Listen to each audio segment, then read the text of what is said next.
I am Nikita, pursuing my first PhD in the Department of Processing and Food Engineering, College of Agricultural Engineering, GKVK, Bengaluru.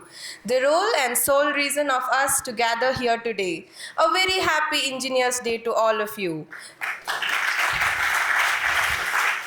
To the dreamers who sketch the impossible, to the innovators who turn the sparks of thoughts into revolutions, to the builders who bridge imaginations with reality, today we celebrate you. As we gather here today, let us begin with the moment of reflection and gratitude. May this occasion inspire wisdom, unity, purpose in all our hearts. I now request Lakshmi, Senior MTech, Soil and Water Engineering Department, to pray the God Almighty to grace the occasion.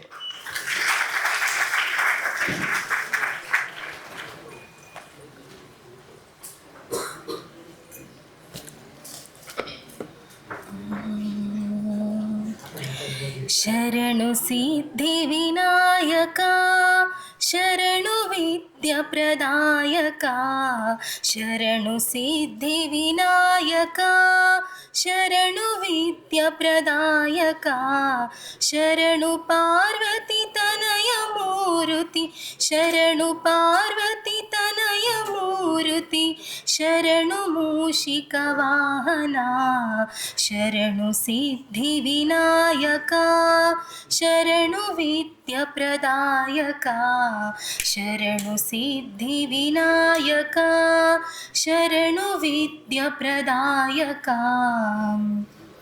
ನಿಟಿಲ ನೇತ್ರನೆ ದೇವಿ ಸುತನೆ ನಾಗಭೂಷಣ ಪ್ರಿಯನೇ ನಿಟಿಲ ನೇತ್ರನೆ ದೇವಿ ಸುತನೆ ನಾಗಭೂಷಣ ಪ್ರಿಯನೇ ತಟಿಲ ತಾಂಕಿತ ಕೋಮಲಾಂಗನೆ ತಟಿಲ ತಾಂಕಿತ ಕೋಮಲಾಂಗನೆ ಕರ್ಣಕುಂಡಲ ಧಾರನೆ ಶರಣು ಸಿದ್ಧಿ ವಿನಾಯಕ ಶರಣು ವಿದ್ಯ ಪ್ರದಾಯಕ ಶರಣು ಸಿದ್ಧಿ ವಿನಾಯಕ ಶರಣು ವಿದ್ಯ ಪ್ರದಾಯಕ.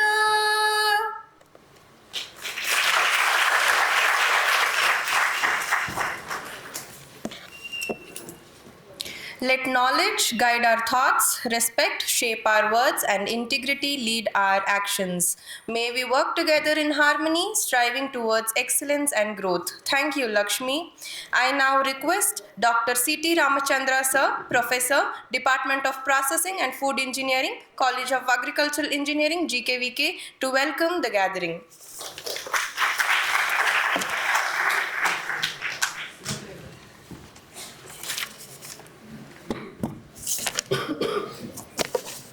Good morning, everyone gathered here. Respected Vice Chancellor, distinguished guest, esteemed dignitaries on the dais and off the dais, faculty members, dear colleagues, and my dear students. It is with a great honor and a deep sense of respect that I welcome you to this occasion of Engineers Day and one-day workshop on engineering interventions in agriculture in collaboration with the Karnataka State Council for Science and Technology, KSCST Bangalore. Today we pay a tribute to two towering figures in the field of engineering education and nation building, Bharat Ratna Sir M. Vishweshwaraya and Professor Mason Waugh, who is the father of agricultural engineering in India. First of all, I would like to welcome our Honorable Vice Chancellor, Dr. S.V. Suresha, who is the guiding force to all of us. On behalf of the organizing committee, we welcome you, sir, on this occasion.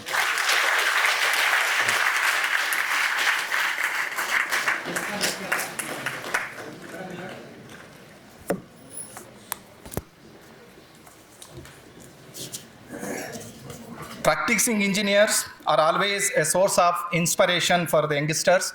I would like to welcome our chief guest, Dr. Ashok M. Raichur, Secretary, Karnataka State Council for Science and Technology, KSCST, the sponsor of today's workshop, and the Professor of Materials Engineering, IISc Bangalore. Thank you, sir, for accepting our invitation, and we welcome you, sir, on this occasion.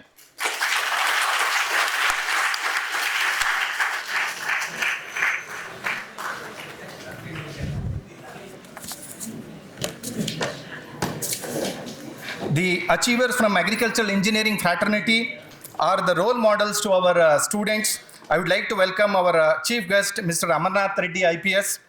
Thank you, sir, for accepting our invitation. We welcome you, sir, on this wonderful occasion. My warm welcome to our special officer, Dr. K.S. Rajshekhara sir, who is the driving force in organizing this event. We welcome you, sir.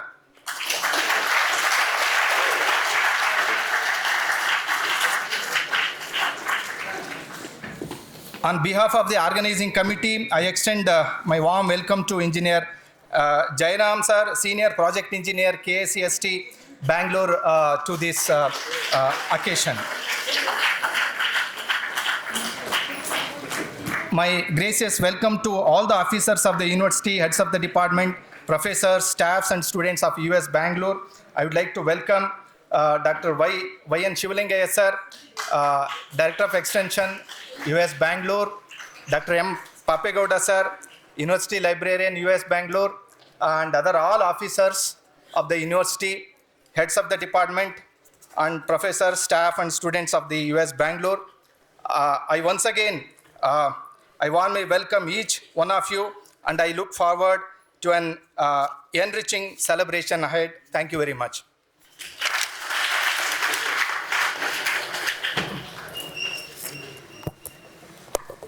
Thank you, sir. On behalf of the organizers, College of Agricultural Engineering, I heartily welcome you for the occasion.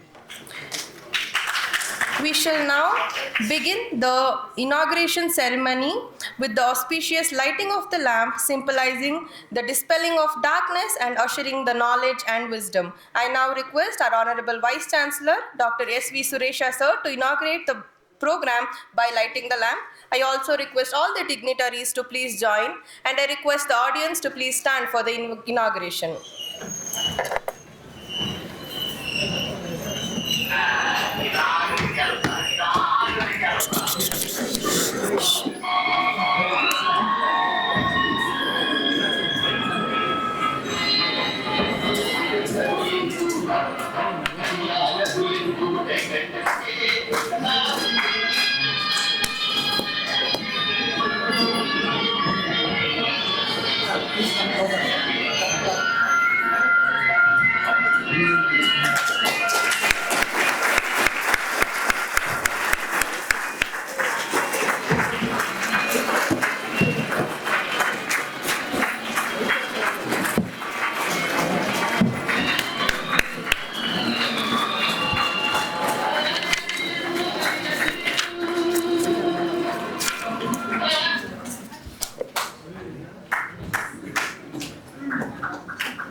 Thank you all. Engineers are the silent architects of progress. ಇವರು ಅಶೋಕ್ ರಾಯಚೂರು ಮಾತಾಡಿ ಆಮೇಲೆ Amarnath Reddy Yes. ಆಮೇಲೆ V C ಅವರು. Yes. Engineers are the silent architects of progress. From satellites that kiss the edge of cosmos, to the nanotech that dances at the scale of atoms, to the digital highways that connect billions, your work is the pulse of human advancement. As we celebrate Engineers Day in the honor of great visionary and Bharat Ratna, Sir M. Vishveshwaraya, I now request Mr. Ghanan Kushalappa to introduce his life and remarkable contributions.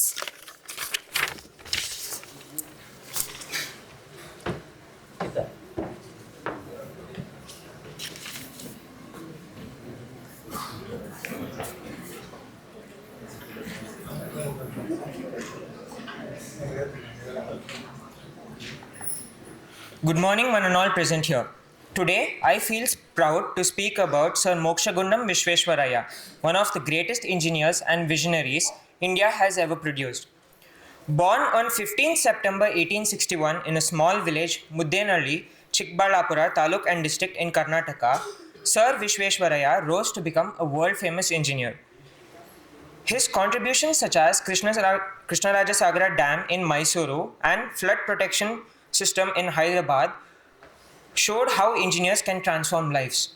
His invention of automatic sluice gates proved his genius and benefited millions of farmers. As the Diwan of Mysore, he built industries, banks, and educational institutions, laying the foundation of modern Karnataka. His honesty, discipline, and dedication made him a true role model. For his service to the nation, he was awarded the Bharat Ratna in 1955. His birthday, 15 September, is celebrated as Engineers Day, reminding us that engineers are not just builders of structures but also builders of the nation.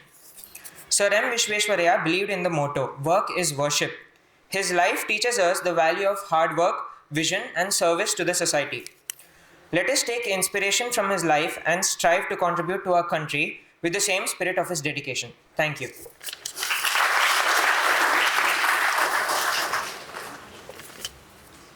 Thank you, Ganan. We are truly grateful for the knowledge you shared with us. You don't just solve problems, you define possibilities. You don't just build machines, you shape futures. Every equation you balance, every circuit you close, every structure you raise is a legacy etched into time. On this special occasion, it is our privilege to honor the presence of eminent scholar and distinguished personality, Professor Mason Waugh, fondly remembered as the father of agricultural engineering. To present his inspiring journey and remarkable contributions, I now invite Ms. Divya Shri to share his contributions.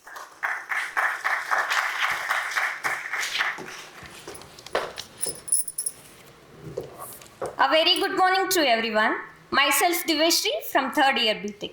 Today, I am going to speak about a remarkable personality, Dr. Mason Waugh, who is remembered as a father of agricultural engineering in India. Dr. Mason was born in 1894 in the United States. After completing his education, he came to India in the early 20th century as a missionary and dedicated his life to improving the condition of Indian farmers. At a time when agriculture in India faced many challenges like traditional tools, low productivity, and lack of mechanization, he introduced modern methods and scientific approaches to farming. One of his greatest contributions was his work in establishing agricultural engineering education in India. He played a key role in setting up the first department of agricultural engineering at Allahabad Agricultural Institute in 1921. This was a historic milestone because it opened the doors for research, training, and mechanization in Indian agriculture. Dr. Mason vision not just about machines, but about empowering farmers with knowledge, skills, and better practices to increase productivity. He is remembered as a true friend of Indian farmers and a visionary who devoted his life to service. His legacy continues to inspire agricultural scientists, engineers, and students across the world. Dr. Mason was more than just a teacher, more than just a scientist. He was a teacher, a reformer, and a servant leader.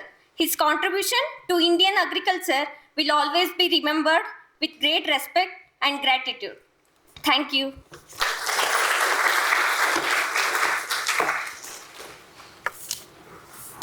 Thank you, Divya. Here's to the minds that dare, the hands that build, and the spirit that refuses to stop at impossible. I now request our Honorable Vice Chancellor, Dr. Yashvi Suresha Sir, University of Agriculture Sciences, Bengaluru, to deliver the inaugural speech. Ashok Raichur. Sorry.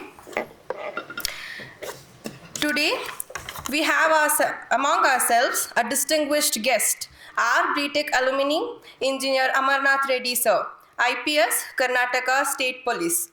Sir, I request you to please deliver the inaugural speech.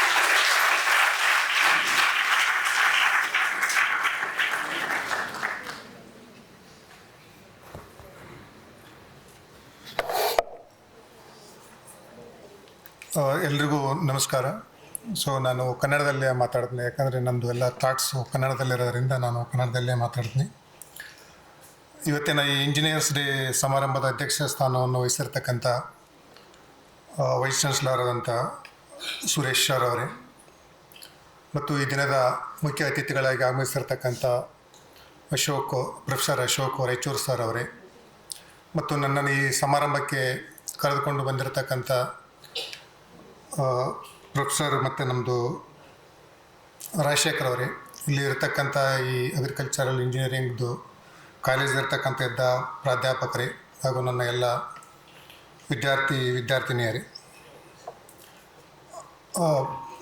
ಗಗನ್ನು ಮತ್ತು ದಿವ್ಯಶ್ರೀ ಇಬ್ಬರು ಹೇಳಿದ್ದಾರೆ ಯಾಕೆ ಇವತ್ತು engineers ಡೇದು ನಾವು ಮಾಡ್ತಾಯಿದ್ದೀವಿ, ಮತ್ತು ಯಾರು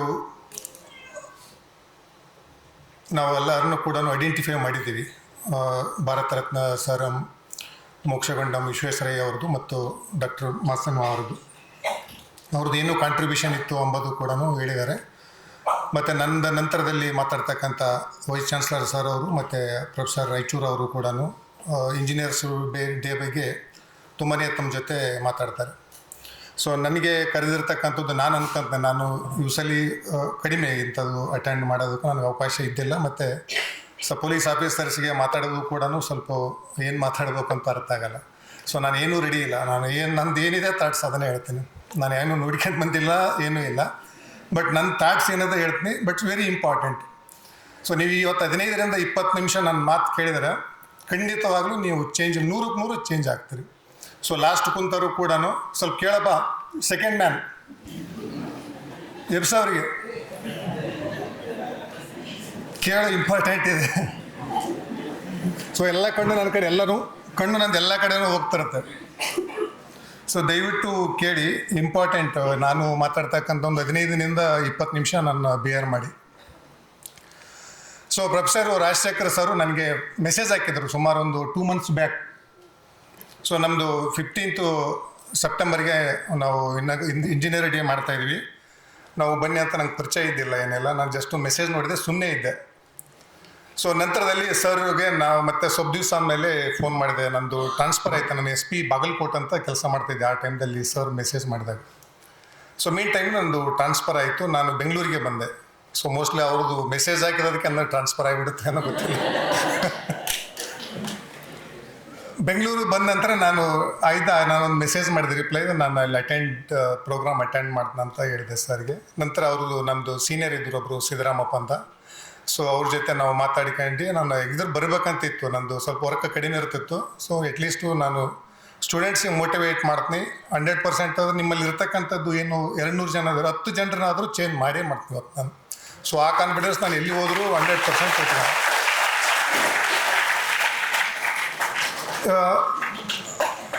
engineer day ಯಾಕೆ ನನಗೆ ಕರೆದ್ರಂತ ನಿಮಗೂ ಆಶ್ಚರ್ಯ. IPS ಆಫೀಸರ್ನ ಕರೆದ್ರು ಏನೋ ಇದಕ್ಕಂತ. ಮ್ಯಾಕ್ಸಿಮಮ್ ನಮ್ಮದು ಅಗ್ರಿಕಲ್ಚರ್ದು ಎನಿ ಇರ್ಬೋದು, ಎಲ್ಲ ಅಲೈಡ್ ಇರತಕ್ಕಂಥದ್ದು ಮ್ಯಾಕ್ಸಿಮಮ್ ಜನ ಇದೀವಿ ನಾವು. ಸಿವಿಲ್ ಸರ್ವಿಸಲ್ಲಿ IAS ಇರ್ಬೋದು, IPS ಇರ್ಬೋದು, ತುಂಬಾ ಆಲ್ ಓವರ್ ಇಂಡಿಯಾ ನಾವು ಇರ್ತಕ್ಕಂಥ IPSದು ಅದು ಆಲ್ಮೋಸ್ಟ್ ಒಂದು 5000 ಜನ ಇದ್ದೀವಿ. ಕರ್ನಾಟಕದಲ್ಲಿ 200 ಜನ. ಸೊ 200 ಜನದಲ್ಲಿ ಕೂಡ ತುಂಬ ಜನ ಇದ್ದೀವಿ ನಾವು IPS ಮಾಡಿರ್ತಕ್ಕಂಥವ್ರು. ಇವತ್ತು ನಾನು ಬಂದಿರತಕ್ಕಂಥ ಉದ್ದೇಶ ನಿಮ್ಮನ್ನ ಸ್ವಲ್ಪ ಪರಿವರ್ತನೆ ಮಾಡ್ಬೇಕಂತ. ಏನು ಅಗ್ರಿಕಲ್ಚರ್ ಇಂಜಿನಿಯರಿಂಗು ಮಾಡ್ತಾಯಿದ್ದೀರಿ, ನಿಮ್ಮದು ಇರ್ಬೋದು. ಸೊ ಅದ್ರ ಜೊತೆಗೆ ಕೂಡ ಸಿವಿಲ್ ಸರ್ವಿಸ್ ಬಗ್ಗೆ ಸ್ವಲ್ಪ ನಿಮ್ಮದು ನಾನು ಹೇಳೋದಂತಂದ್ರೆ ನಿಮಗೂ ಸ್ವಲ್ಪ ಅರ್ಥ ಆಗ್ಬೋದು. ನಾನು ಚೇಂಜಸ್ಸು ನಿಮಗೆ ಮಾಡ್ತಕ್ಕಂಥದ್ದು ಇರ್ಬೋದು. ಸೊ ಅಗ್ರಿಕಲ್ಚರ್ದು ಇರ್ಬೋದು ಮತ್ತು ಅಗ್ರಿಕಲ್ಚರ್ ಅಲೈಡ್ ಎಲ್ಲದೂ ಇರ್ಬೋದು, ಇನ್ನು ವೆಟರ್ನರಿ ಕೂಡ ಇರ್ಬೋದು. ನಾವು 2 ಇದರಲ್ಲಿ ಬರ್ತೀವಿ. ಒಂದು ಚಾಯ್ಸ್ ಮಾಡಿಕೊಂಡು ಬರ್ತಕ್ಕಂಥ ಒಂದು 25-30% ಜನ, ಇನ್ನೊಂದು ಬೈ ಚಾನ್ಸು ಬರ್ತೀವಿ. ಸೊ ಎಲ್ಲರೂ ಚೆನ್ನಾಗಿರ್ತಾರೆ. ನೀವು 80-90% PUCಯಲ್ಲಿ ಮಾಡ್ಕೊಂಡ್ಬಿಟ್ಟು ಸೊ ಇಂಜಿನಿಯರಿಂಗ್ ನಿಮ್ಮದು ಫ್ರೆಂಡ್ಸನ್ನ ಕೇಳ್ತೀರಿ, ಯಾರಾದರೂ ಸೀನಿಯರ್ಸ್ ಕೇಳ್ತೀರಿ, ಇಲ್ಲ ಈಗೆಲ್ಲ ಅವಾಗಿತ್ತು 2000 2010ವರೆಗಿತ್ತು, ಈಗೇನು ನಿಮಗೆ ಭವಿಷ್ಯ ಇಲ್ಲ, ಕಡಿಮೆ ಇದೆ, ಸೊ ಮೆಡಿಸಿನ್ ಮಾಡು, ಇಂಜಿನಿಯರಿಂಗ್ ಮಾಡು ಅಂತ ಬೇರೆ ಹೇಳ್ಕೊಡ್ತಾರೆ. ಸೊ ನೀವೇನು ಮಾಡ್ತಾರೆ, ಇಲ್ಲ ನನಗೆ ನೀವು ಬಯಾಲಜಿಕಲ್ಲಿ ಇವನ್ನ ಓದಿರೋದ್ರಿಂದ ಅಗ್ರಿ ಟ್ರೈ ಮಾಡಿ ವೆಟರ್ನರಿ ನೋಡ್ತೀರಿ, ಅಗ್ರಿ ನೋಡ್ತೀರಿ. ಆಮೇಲೆ ಬೆಂಗಳೂರು ಕ್ಯಾಂಪಸ್ಸು ಬೇಕಂತ ನಿಮಗೆ ಬೇರೆ ಕಡೆ ಅಗ್ರಿ ಸಿಕ್ಕರೂ ಕೂಡ ಇಲ್ಲ ನಾನು ಬೆಂಗಳೂರಲ್ಲಿ ಇರಬೇಕು, ಬೆಂಗಳೂರು ಕ್ಯಾಂಪಸ್ಸಲ್ಲಿ ಇತ್ತಂದ್ರೆ ನನಗೆ ಆಪರ್ಚುನಿಟಿ ಜಾಸ್ತಿ ಅಂತ ತಿಳಿದ್ಬಿಟ್ಟು ಸುಮಾರು ಜನ ನಿಮ್ಗೆ ಇಷ್ಟ ಇಲ್ಲ ಅಂದರೂ ಕೂಡ ಇಲ್ಲಿ ಬೆಂಗಳೂರು ಕ್ಯಾಂಪಸ್ಸಲ್ಲಿ ನೀವು ಚಾಯ್ಸ್ ಮಾಡ್ಕೊಂಡು ಅಗ್ರಿಕಲ್ಚರ್ ಇಂಜಿನಿಯರಿಂಗು ಬಂದಿದ್ದೀರಿ. ಬಟ್ ನೀವು ಬರ್ಬೇಕಾಯ್ತಂದ್ರೂ ನಿಮ್ಗೆ ಏನು ಗೋಲ್ ಇರಲ್ಲ. ನಿಮಗೆ ಏನೋ ಮನೇಲಿ ಕಲಿಸ್ತಾರ ಹೋಗ್ಬೇಕು ಓದಬೇಕು ನಾನಂತ. ನಿಮ್ಗೆ ಏನು ಮಾಡಬೇಕು ಜೀವನದಲ್ಲಿ ಅಂದರೆ ಲಕ್ಷ್ಯ ಅಂತವಲ್ಲ, ನಿಮ್ಮದು ಏಮ್ ಇರೋಂಗಿಲ್ಲ, ಗೋಲ್ 100% ಇರೋಂಗಿಲ್ಲ. ನನಗಂತೂ ಇದ್ದಿಲ್ಲ, ಮತ್ತು ನಾನು ಸುಮಾರು ಜನ ನೋಡೋಕತ್ತೀನಿ, ಯಾರಿಗೂ ಇರಲ್ಲ. ನಿಮಗೆ ಓದಬೇಕು, ಮನೆಯಲ್ಲಿ ಕಲಿಸ್ತಾ ಇದ್ದಾರೆ ಓದ್ಬೇಕಂತ. ನನ್ನ ಎಕ್ಸ್ಪೀರಿಯೆನ್ಸಲ್ಲಿ ನನಗೆ ಈಗ 45 ಇಯರ್ಸ್ ನನಗೆ. ಸೊ ನಾನು ಎಕ್ಸ್ಪೀರಿಯೆನ್ಸಲ್ಲಿ ನನಗೆ ಜನರನ್ನ ಯೂಸಲಿ ನಾನು ಎಕ್ಸಿಕ್ಯೂಟಿವ್ ಪೋಸ್ಟ್ ಇಲ್ಲೇ ಇದ್ದಾಗ ಆಲ್ಮೋಸ್ಟ್ ಡೈಲಿ ಒಂದು 200-300 ಜನ ಮಾತಾಡ್ತೀವಿ. ಸುಮಾರು ಜನನ ಮಾತಾಡಿ ನನಗೆ ಅನುಭವ ಬಂದಿರೋದ್ರ ಮೇಲೆ ತಂದೆ ತಾಯಿ ಮಕ್ಕಳಿಗೆ ಮೋಸ ಮಾಡ್ತಕ್ಕಂಥದ್ದು, ಅವರಿಗೆ ಸರಿಯಾಗಿ ಎಜುಕೇಷನ್ ಕೊಟ್ಟಿಲ್ಲ ಅಂದರೆ ತಂದೆ ತಾಯಿ ದ್ರೋಹ ಮಾಡಿದಂಗೆ ಮಕ್ಕಳಿಗೆ. ಸೊ ಬಟ್ ನೀವೆಲ್ಲ ಲಕ್ಕಿ ಇದ್ದೀರಿ. ಸೊ ನಿಮ್ಮ ತಂದೆ ತಾಯಿ ಎಲ್ಲ ನಿಮಗೆ ಒಳ್ಳೆ ಬೆಂಗಳೂರು ಅಂತಲ್ಲೇ ಒಳ್ಳೆ JKVK ಕ್ಯಾಂಪಸ್ಸು, ಒಳ್ಳೆ ಅಗ್ರಿಕಲ್ಚರ್ ಇಂಜಿನಿಯರಿಂಗ್ದು ಗ್ರ್ಯಾಜುಯೇಟು ಮಾಡೋದಕ್ಕೆ ನಿಮ್ಮ ತಂದೆ ತಾಯಿ ನಿಮ್ಮನ್ನೇ ಕಳಿಸಿದ್ದಾರೆ. ಬಟ್ ಸೇಮ್ ವೇ ಮಕ್ಕಳು ತಂದೆ ತಾಯಿಗೆ ದ್ರೋಹ ಮಾಡ್ತಕ್ಕಂಥದ್ದು ಅವರು ಕಳಿಸಿದ ಮೇಲೆ ನೀವು ಓದಿಲ್ಲ ಅಂತಂದರೆ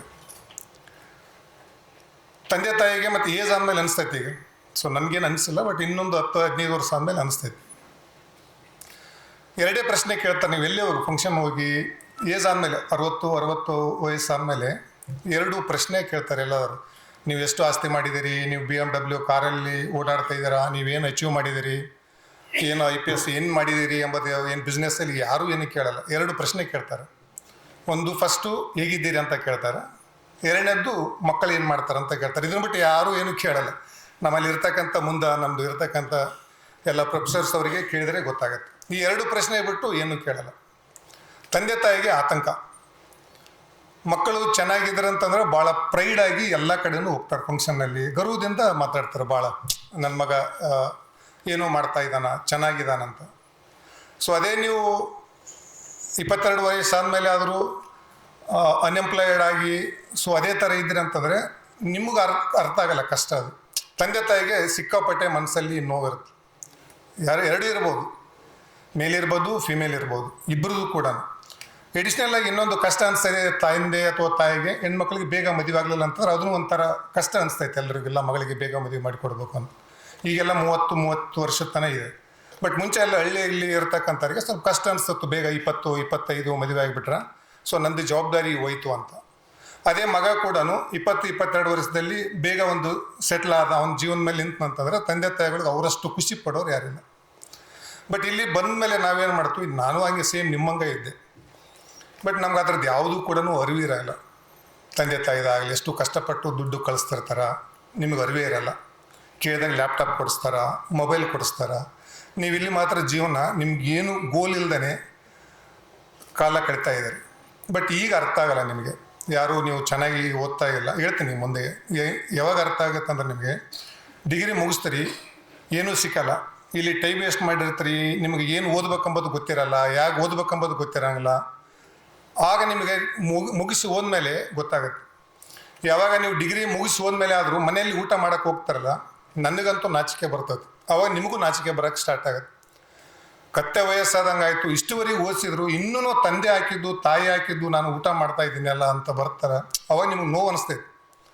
ಅವಾಗ ಅರ್ಥ ಆಗುತ್ತೆ, ನಾನು ಎಷ್ಟು ವೇಸ್ಟ್ ಮಾಡಿದ್ನಪ್ಪ ಟೈಮು ಅಂತ. ನಮ್ಮ ತಂದೆ ತಾಯಿ ಎಷ್ಟು ಚೆನ್ನಾಗಿ ಕಳಿಸಿದ್ರು, ನಾನು ವೇಸ್ಟ್ ಮಾಡಿಬಿಟ್ಟು ಇನ್ನೂ ಅವ್ರದ್ದೇ ಹಾಕಿದ್ದು ಅನ್ನ ಊಟ ಮಾಡ್ತಾ ಇದ್ದೀನಲ್ಲ, ನಾನು ಹಾಕ್ಬೇಕಾಗಿತ್ತು ಅವರಿಗೆ ಊಟ. ಬಟ್ ನಾನು ಟೈಮ್ ವೇಸ್ಟ್ ಮಾಡಿಬಿಟ್ಟು ಅವ್ರದ್ದು ಇನ್ನೂ ತಿಂತಾ ಇದ್ದೀನಲ್ಲ ಅಂತಂದು ನಿಮಗೆ ನಾಚಿಕೆ 100% ಬರುತ್ತೆ. ಬಟ್ ನಿಮ್ಗೆ ಎಕ್ಸ್ಪ್ರೆಸ್ ಮಾಡೋಕ್ಕಾಗಲ್ಲ. ಮನೆಯಲ್ಲಿ ಅಪ್ಪ ಅಮ್ಮನೂ ಕೂಡ ನಿಮ್ಗೆ ಏನನ್ನಲ್ಲ, ಯಾಕಂದ್ರೆ ಮಕ್ಕಳಾಗಿರ್ತೀರಿ. ಬಟ್ ಅವ್ರಿಗೆ ಮನಸ್ಸಲ್ಲಿ ನೋವಿರುತ್ತೆ ಸಿಕ್ಕಾಪಾಠ, ಏನು ಇವನು ಓದಿಸಿದ ಬಂದು ಮನೆಯಲ್ಲಿ ಕೂತ್ಬಿಟ್ಟ, ಏನೂ ಮಾಡ್ತಾನೆ ಇಲ್ಲಲ್ಲ ಅಂತ. ಆವಾಗ ನಿಮ್ಗೆ ಅನಿಸ್ತೈತೆ ಇದು ಮಾಡೋಕ್ಕೆ ಹೋಗ್ತೀರಿ, ಬಟ್ ಟೈಮ್ ಹೋಗಿಬಿಟ್ಟಿರುತ್ತಲ್ಲ. ಇಲ್ಲೆಲ್ಲ ಸುಮ್ಮನೆ ವೇಸ್ಟ್ ಮಾಡಿಬಿಟ್ಟಿರ್ತೀರಿ ಟೈಮ್. ಇಲ್ಲಿ ಹೆಂಗೆ ವೇಸ್ಟ್ ಮಾಡ್ತಾರೆ ಅಂತಂದ್ರೆ ನಿಮ್ಗೆ ಗೊತ್ತಿರಲ್ಲ ಟೈಮ್ ಏನಂತ. ನಿಮ್ಮಲ್ಲಿ ಇರ್ತಕ್ಕಂಥ ರೂಮ್ಮೇಟು ಇದೇನು ಈ ಆಡಿಟೋರಿಯಮ್ದಾಗ ಕುಂತಲ್ಲ, ಇವ್ರನ್ನಷ್ಟೇ ಕಂಪೇರ್ ಮಾಡ್ತಾರೆ ನೀವು. ಅವನು ಓದ್ತಾ ಇಲ್ಲ, ನಾನು ಓದಲ್ಲ. ಅವನು PPTದು ನೋಟ್ಸ್ ತಂದಿದ್ದಾನ, ನಾನು ಅದನ್ನೇ ಓದ್ತೀನಿ. ಅವನು 4 ತಾಸು ಮೊಬೈಲಲ್ಲಿ ಕಾಲ ಕಳೀತಾ ಇದ್ದಾನ, ನಾನು 4 ತಾಸು ಮೊಬೈಲಲ್ಲಿ ಕಾಲ ಕಳೆದಿನಿ. ಅವನು ಜಿಯೋ ಹಾಟ್ಸ್ಟಾರು ಪ್ರೈಮ್ ವಿಡಿಯೋ ಎಲ್ಲ ಹಾಕ್ಸ್ಕೊಂಡಿದ್ದಾನ, ಫ್ರೀ ಇದೆ, ನಾನು ಅದನ್ನೇ ನೋಡ್ತೀನಿ. ಅವನು ಆ ಮೂವಿ ಮಾಡಿದ, ಇವತ್ತು ನಾನು ಮೂವಿ ನೋಡ್ತೀನಿ. ಇದು ನಿಮ್ಮ ಹತ್ರ ತಲೆಯಲ್ಲಿ ಬಂದುಬಿಡುತ್ತೆ. ಯಾಕಂದ್ರೆ ನೀವು ಜಸ್ಟ್ ಕಂಪೇರ್ ಮಾಡ್ತೀರಿ, ಇಮಿಟೇಟ್ ಮಾಡ್ತೀವಿ ಪಕ್ಕದವ್ರನ್ನೆಲ್ಲರ. ನಾವು ಇಂಡಿಯನ್ಸ್ ಹೆಂಗಿದ್ದೀವಿ ಅಂದ್ರೆ ಇಮಿಟೇಟ್ ಮಾಡ್ಕೊಂತಲೇ ಬರ್ತೀವಿ. ಸಣ್ಣ ಮಕ್ಳು ಇರಬೇಕಾದ್ರೆ ಮನೆ ತಂದೆ ತಾಯಿನ ಅಕ್ಕ ಅಣ್ಣನ ನೋಡ್ತೀವಿ, ಬರ್ತಾ ಪ್ರೊಫೆಸರು ಫ್ರೆಂಡ್ಸು ಎಲ್ಲ ನೋಡಿ ಅದೇ ಅಟ್ಮಾಸ್ಫಿಯರ್ದಲ್ಲಿ ಇರ್ತೀರಿ ನೀವು. ಹೊರಗಡೆ ಎಷ್ಟು ಅಪರ್ಚುನಿಟಿ ಇದೆ, ಏನು ಕಷ್ಟ ಇದೆ ಎಂಬುದು ನಿಮಗೆ ಏನೂ ಅರ್ಥನೇ ಆಗಲ್ಲ. ಸೊ ಇಲ್ಲಿ ಟೈಮ್ ಕಳ್ತಾನೆ ಹೋಗ್ತಾರೆ. ಮುಂಚೆಯಿಂದ ಅಟ್ಲೀಸ್ಟ್ ನಾವು ಓದ್ಬೇಕಾದ್ರೂ ಮತ್ತು ಈಗ ಇರ್ಬೋದು, ನೀವು ಒಂದು 20% ಜನ ಇರ್ಬೋದು. ನಾನು ತಿಳ್ಕೊಂಡಂಗೆ ಹೆಂಗೆ ನೀವು ಟೈಮ್ ವೇಸ್ಟ್ ಮಾಡೋಕತ್ತೀರಿ ಇಲ್ಲಿ ಇರ್ತಕ್ಕಂಥದ್ದು ಎಲ್ಲ ಕಡೆನೂ ಸೇಮ್. ಸೊ ಮೊಬೈಲ್ದು ಜಾಸ್ತಿ ಆಗಿದೆ ನಿಮ್ಮದು. ಆಲ್ಮೋಸ್ಟ್ ನಾನು ಅನ್ಕೊಂತೀನಿ 3 to 4 hours ನೀವು ಮೊಬೈಲಲ್ಲಿ ಕಾಲ ಕಳಿತೀರಿ ಅದ್ರಾಗ ಎಲ್ಲರೂ ಕೂಡ. ಮಿನಿಮಮ್ ಅಂತಂದ್ರೆ 3-4 ತಾಸು ಮೊಬೈಲ್ ಕಳಿತೀರಿ. ಸೊ ಎರಡನೇದು ಅಂತಂದರೆ ನಾವು ಇದ್ದ ಕಾಲಕ್ಕೆ ನೋಟ್ಸು ಅಟ್ಲೀಸ್ಟ್ ಈಗ ಇದ್ದಿಲ್ಲ. ಪ್ರೆಸೆಂಟೇಷನ್ PPT ಕೋವಿಡ್ ನಂತರ ಎಲ್ಲರೂ ಪ್ರೊಫೆಸರ್ಸು ಕೂಡ ಸೊ ಟೆಕ್ನಾಲಜಿ ಅಡ್ವಾನ್ಸ್ಮೆಂಟ್ ಆದಂಗೆಲ್ಲ ನಾವು ಪ್ರೆಸೆಂಟೇಷನ್ನು ಮಾಡ್ಕೊಂಡು ಬರ್ತೀವಿ. ನೀವು ಕೂಡ ಏನು ನೋಟ್ ಮಾಡ್ಕೊಳಲ್ಲ. ಸೊ ಅದನ್ನೇ ತಗೊಂತೀರಿ ಸಾಫ್ಟ್ ಕಾಪಿ ಅಂತ. ಯಾವನೋ ಒಬ್ಬನ ಜೆರಾಕ್ಸ್ ಮಾಡ್ತಾನೆ, ನಾಳೆ 2-3 ದಿವಸ ಎಕ್ಸಾಮ್ ಇತ್ತು ಅಂತ ಸ್ವಲ್ಪ ಓದ್ತೀರಿ, ಆಯ್ತು ಬಂದಷ್ಟು ಮಾರ್ಕ್ಸ್ ಬಂತು ಅಂತ ಹೋಗ್ತೀರಿ. 7.5 ಇಂದ 8.5ವರೆಗೆ CGP ಮಾಡೋದು ಎಲ್ಲರೂ ಮಾಡ್ತಾರೆ, ದನ ಕಾಯವನು ಮಾಡ್ತಾರೆ ಎಲ್ಲರೂ. ಅದನ್ನು ಓದಿದ್ರೆ ಅಷ್ಟೇ, ನೀವು ಅಷ್ಟೇ ಓದಿರ್ತೀರಿ. ನಿಮ್ಗೆ ನಾಳೆ ಎಕ್ಸಾಮ್ ಐತಪ್ಪ ಅದ್ರ ಪೂರ್ತಿ ಓದಿರ್ತೀರಿ 7.5 to 8.5 ಬಂದೇ ಬರ್ತೈತೆ. 8.5 ಮೇಲೆ ಮಾಡೋದೈತಲ್ಲ ಅದು ನಿಜವಾದ ಇರ್ತಕ್ಕಂಥದ್ದು ವಿದ್ಯಾರ್ಥಿ ಲಕ್ಷಣ. ಎಲ್ಲರೂ ಹೇಳ್ತಾರೆ ಏನು ಮಾಡಬೇಕು ಅದಕ್ಕೆಲ್ಲ ಅಂತ. ಡಿಸಿಪ್ಲಿನ್ ಆಗಿ ಲೈಫ್ ಇರಬೇಕು. ನಿಮಗೆ ಗೊತ್ತಿದೆ ಹೆಂಗೆ ಡಿಸಿಪ್ಲಿನ್ ಇರ್ಬೇಕಂದ್ರೆ ಅದ್ರದ್ದು ಮುಂದೆ ಗೊತ್ತಿಲ್ಲ ನಿಮಗೆ ಏನು ಡಿಸಿಪ್ಲಿನ್ ಅಂತ. ಎಲ್ಲರೂ ಬಂದರು ಹೇಳ್ತಾರೆ ಡಿಸಿಪ್ಲಿನ್ ಲೈಫ್ ಇರಬೇಕು, ಡಿಸಿಪ್ಲಿನ್ ಲೈಫ್ ಇರಬೇಕು. ಏನು ಡಿಸಿಪ್ಲಿನ್ ಲೈಫ್ ಅಂದ್ರೆ ಹಾರ್ಡ್ ವರ್ಕ್ ಮಾಡಬೇಕು. ಹೆಂಗೆ ಹಾರ್ಡ್ ವರ್ಕ್ ಮಾಡೋದು? ಡೆಡಿಕೇಶನ್ ಇರಬೇಕು. ಏನು ಡೆಡಿಕೇಶನ್ ಇರಬೇಕು ನಿಮ್ಗೆ ಅರ್ಥ ಆಗಿಲ್ಲ, ಗೊತ್ತಾಗಲ್ಲ. ಆಮೇಲೆ ನಿಮ್ಗೆ ಅರ್ಥ ಇಲ್ಲ ನಾನು ಏನು